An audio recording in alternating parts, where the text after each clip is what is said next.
Hello everybody, welcome to Indigo Tarot Odyssey. My name is Melanie Williams. How are you? I think you guys already know my name, the majority of you guys. Thanks for all your beautiful comments. I'm so excited. This is the Into the Lonely Woods. It's just so peaceful and restful and fuzzy and storybooky. I just absolutely love it.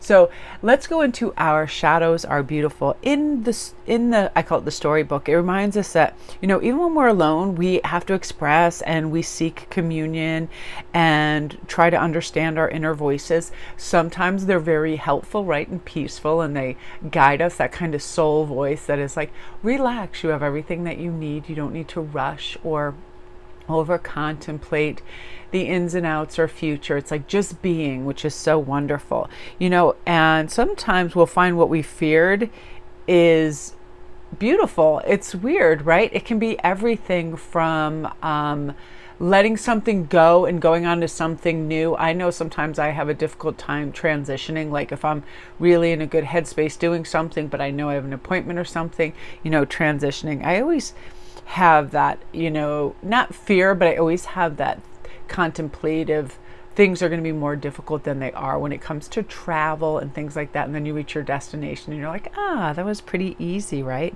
So this talks about, you're so fascinating. You have so many layers. You deserve the time to understand these and to appreciate the never-ending mystery of who you are.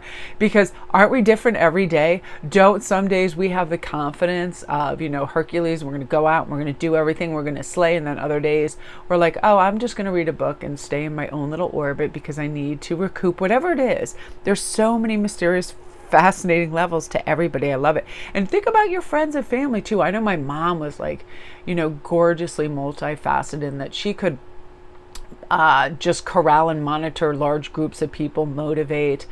Sometimes she just loved to sit in her garden and listen to music. She was like a fabulous dancer. It's just all of these things. And I want you to appreciate and love them about yourself too, because, sometimes what we think is like, and it could be anything from an unattractive aspect of ourselves, not so much unlovable, but just, unsavory.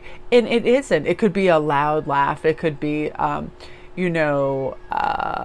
anything. It could be from the physical to mental to an attitude to something that to other people, is truly fascinating and wonderful. So I love that. So it's saying to, write and sing and create, or just ponder when alone. I've been doing a lot of that today, just trying to relax into my own energy and allow what you discover and connect to sing into the spaces once filled with distraction and busyness. That's another thing. I always think, it's 3:00. I should already be at A, B, and C, or have done this. And I'm like, no, you shouldn't. If you're enjoying your day and your time and you require rest or just a little bit of podcast or TV instead of, being out and being overly busy for no reason, go for it, right? And now you can be more deeply known to yourself because you've met yourself.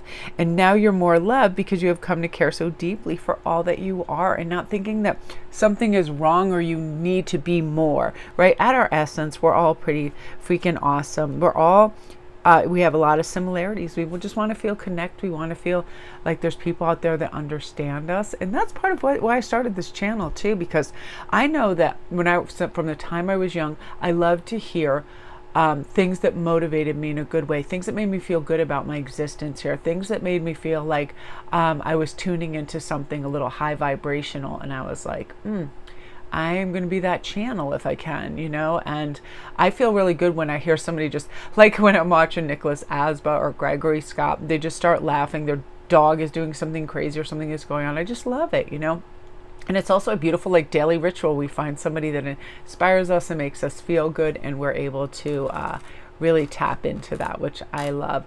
So let's go to Going Deep. This is my favorite artistically. I just think it's so beautiful.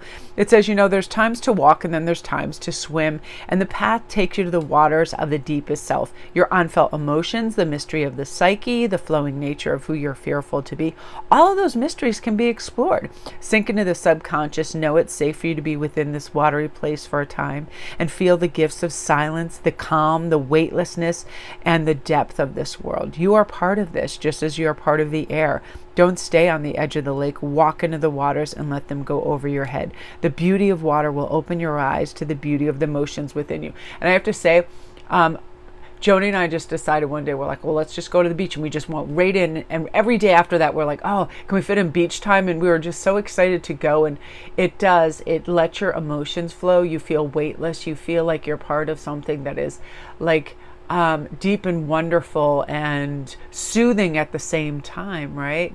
And I love the lovely analogy in this of, the staying, not staying at the edge of the lake and going in and, removing yourself from all the air principles and going into the water. I find it so cathartic to just swim, whether it be lake, river, or ocean, pond. It is just truly everything, right? Which brings us, I'm really curious about this next part. I just saw the artwork and I was like, ooh, there's something about it I absolutely love. And it's funny, right after I read that Going Deep, it's like, I just was like, oh, I want to go swimming. I think I'm going to pencil that in tomorrow. So Plight of the Wanderer says, there may come a sleepless night when you must walk with your troubles until they feel larger than you can continue to carry. There will come a night when the journey has taken you so far that you feel the burdens of your needs must be laid down and you must free yourself of them. That's the overthinking. That's the rumination. That's the thinking, this is familiar. I have to take it with me. No, it's time to put it down. Time to put down that smoking blue egg, right? Look for a cool silver egg. This card really says that you must know now that some of the troubles you carry are not yours as well. They don't belong to you, and yet we still carry them.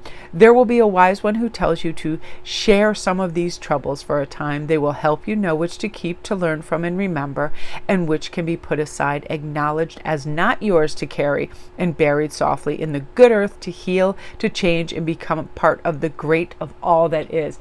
Absolutely right. That's why I'm always encouraging my family members and friends and my IG colossal buddies over there to share, because sometimes we think something belongs to us or we have to carry that burden or problem and it really isn't ours, or it's outdated, and we can remind each other of that. So do that when you can. If you see a look of concern on anybody's face, be like, hey, are you okay? Do you have, I'm here to listen. If you want to share something, it will mean the world to that person. And sometimes when they also say it out loud, they'll recognize, oh, that's not really as big as I thought. That's why I love comments as well. People are so honest and earnest and forthright and, forthcoming in what they're experiencing. And it's beautiful. And it really does lighten our load. So we're going to just put it aside and know that it's not ours to carry. And I love that, bury in the good earth to heal, because that's it. We don't need it anymore. Oh, I love that. I tell you, this deck is so dreamy and beautiful. Into the Lonely Woods, blessings and messages for a time of solitude. Absolutely. Like, I spent most of the day today by myself, just resting and reading, and it was everything. And I think that's why this card showed up, to remind us that we're allowed to do us, recognize, what's helpful and healing to us, and let go of all the rest, and not be afraid to investigate too, because sometimes, there's some pretty great findings within us. So my beauties, that is what you are meant to hear. Love and light to everybody. Have a great day.